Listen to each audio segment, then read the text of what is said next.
Hello and welcome to the TMC Newsroom. My name is Rich Tarani. Thanks for watching us today. We're in Massachusetts today, and we are working with a lot of companies here, doing some interviews, learning about what's happening in technology, some trends, some of the hot companies in the Northeast.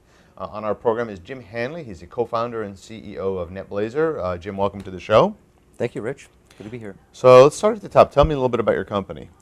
So we're a new broadband provider focused on small and medium businesses in metropolitan areas. We launched service here in Boston just over a year ago. We have a pilot network that we're building out in the Back Bay of Boston, and the intention is to grow neighborhood by neighborhood and eventually cover all of Boston, including the suburban areas eventually. So in terms of cost for somebody who wants to get involved with a Boston business or a business in another area that you happen to expand into, how does it work? So the basic offering is radically cheaper broadband service. We see ourselves as not a competitor to the existing incumbents. We really are creating a new category of broadband service. Commodity internet possibly is a way to describe it.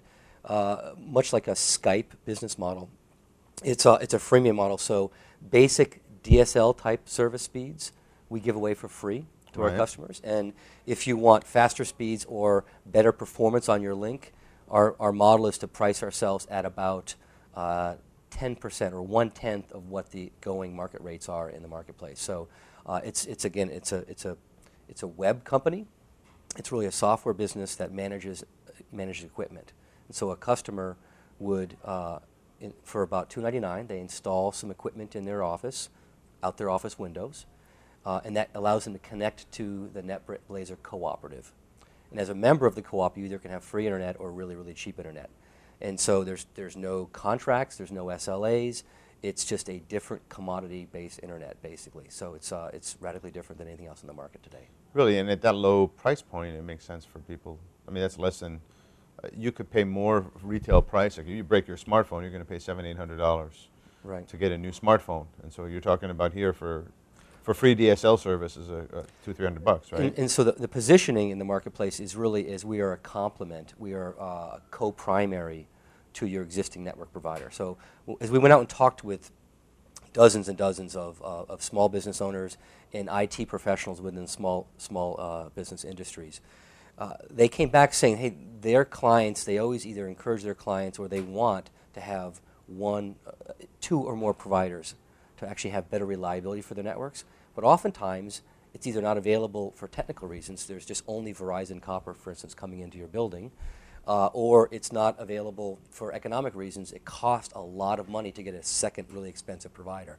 And so the companies, so they really don't have two providers, even though they all want two providers. So NetBlazer's model is to be that second or sometimes even a third provider for companies, and to be that new category of service, which is just commodity internet. No frills, just cheap internet.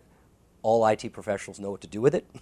They connect it to their networks. They do load sharing and load balancing on their networks, and they're off to the races. Well, in these days, it's so important to have multiple sources of connectivity because we rely on it for everything from voice to video to email to... It's critical, mission critical to businesses today, and the fact that we are a secondary provider, we come through the window. Right. So instead of being another cable in the floor, a cable in the street, we all know there's risks associated with that. NetBlazer actually delivers a cable through your window, basically. And I didn't even mention cloud, but as companies move more and more to the cloud, it becomes essential that the applications that they don't have on-premise are accessible. That's right. And the connectivity is even more critical to their business.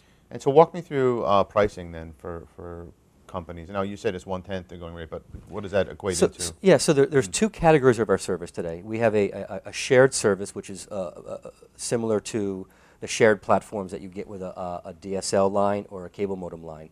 Those lines aren't dedicated. Your performance of your connection varies throughout the day. It varies on how much that carrier has sold the connection. And so it's a kind of a run-of-the-house type of a service. You get whatever's available on the network at that time based on what you've signed up for. Overselling is where you're thought to be getting 1 megabit, but really there's 15 people or X number of people that are all being told they're going to get 1 or 1.5 megabits, and at the end of the day you don't actually get what you thought you were getting. And so for those services, exactly, that's exactly right, Rich. So those services, we start off with our entry-level point, which is free. If you purchase the equipment for a node, connect to our network, you can get free basic 3 megabits up, 3 megabits down connection from us forever. And then we have an uncapped version of that same shared plan, which today with our current technology, we're seeing up to 45 or 50 megabits per second, with peak usage basically on that plan. But that's, again, it's a shared plan. It's very different than our dedicated circuits, and many business customers prefer to have a dedicated circuit. These are circuits that we don't oversubscribe. And so this is like your T1 or your Metro Ethernet connections that you can get from your traditional carriers.